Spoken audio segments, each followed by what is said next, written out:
Hi. Welcome to today's class. So today we want to learn how to pronounce words with PH. Many of us mistake those PH to the sound P.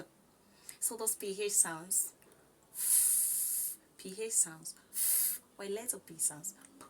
So here we are learning the words that has words, the PH in their spellings. So the first one we have physical, phantom, phobia, pharmacy, phase, trophy, elephant, graph, phase, Joseph, prophet.